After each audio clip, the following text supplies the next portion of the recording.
So hi guys, welcome back to my channel. So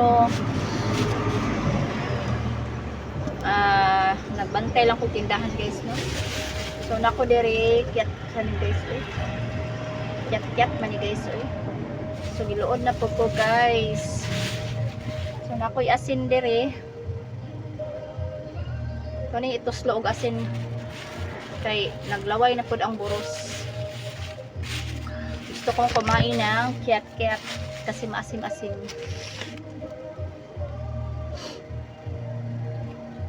So sa new followers ko dito guys sa YouTube, so mao ni akong pregnancy journey. So first semester na ko ni, so mag 3 months pa lang akong tiyan.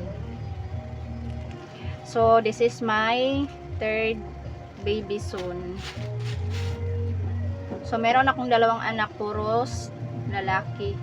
Ang kamagwangan, ang first na ko nga lalaki is 9 years old na, and then second is 4 years old.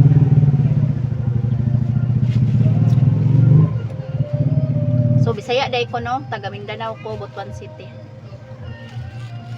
Hi sa mga Bisaya, pero try ko pa rin magtagalog guys.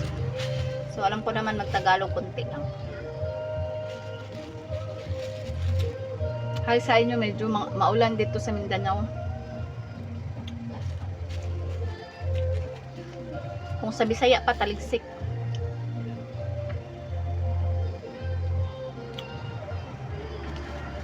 Sa first and second ako nga buros guys, padyo ko nagkuan, wala ko nagsuka-suka.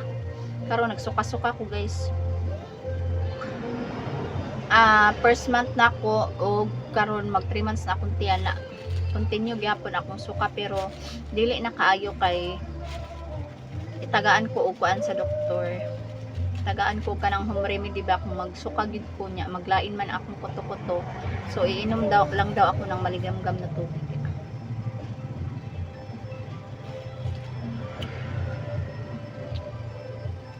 Yung baba ko palaging parang may asim-asim palagi.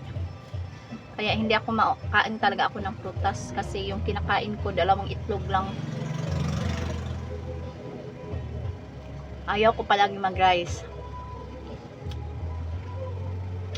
Kinain ko kagabi dalawang itlog na nilaga.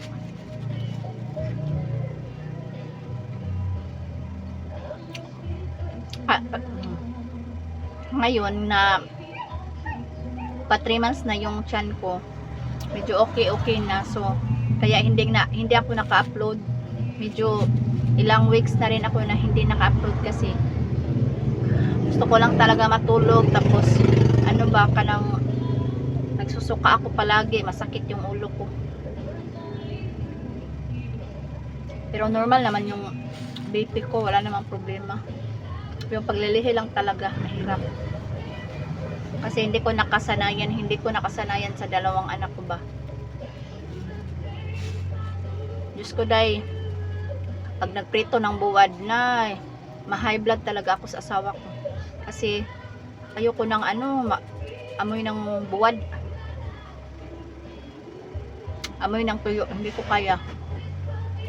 Sumasakit yung ulo ko. Matamis yung kyat-kyat ko.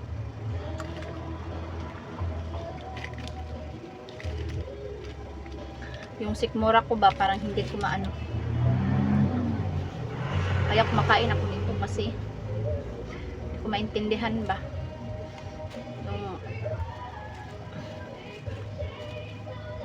busog ka, tapos parang may ka ba, kanang may kabuhi. Tapos nangangasim yung baba mo. Nangangasim palagi.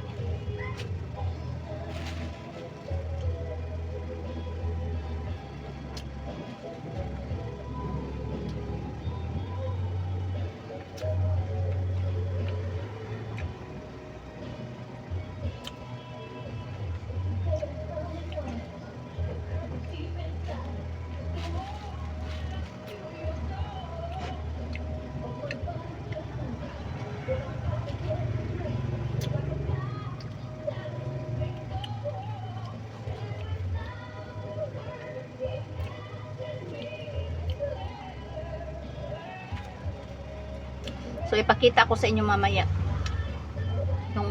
yung vaginal ultrasound ko.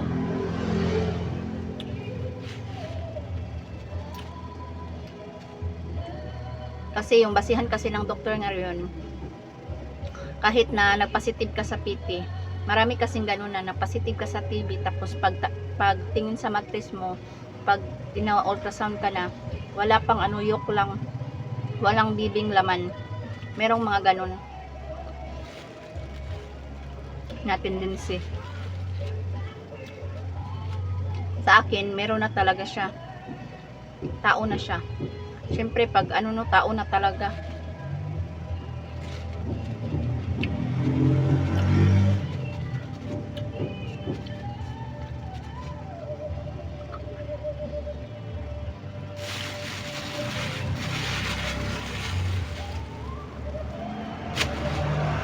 So, see you later guys.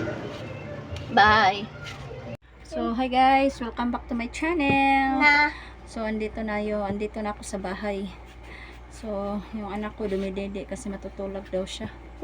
Oh, sige na. Tulog na dito. Tulog na dali. So, yung tupiin ko pa guys. So, double time tayo guys. So, ipakita ko sa inyo yung ultrasound ko. So, yung vaginal guys. Yung sinabi ko sa inyo. So, yung vaginal ultrasound ko talaga na mayroon na talagang fetus sa ating sinapupunan. As in 100%.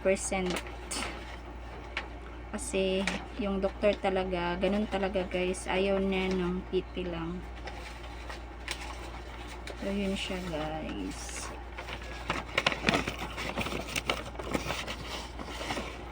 Oh, klaro guys. So, ito yung fetus. So, ito yung heartbeat niya. Okay naman. Tsaka ito yung mattress ko. Yan. So, wala namang problema. Okay naman lahat. Tsaka ito yung next na laboratory ko guys. So,